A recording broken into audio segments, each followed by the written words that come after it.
పశుపక్ష్యాదుల్లో జాతుల మధ్య ఐక్యత స్నేహం ఉంది గాని మనుష్య జాతిలోనే ఐక్యత లేదు.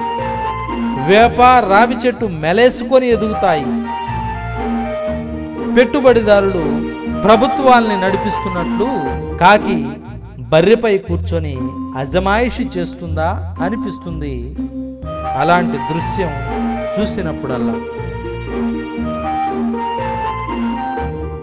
వీపు మీద దర్జాగా కూర్చున్నది ఈ కాకేనా బర్రెను నడిపిస్తున్నది?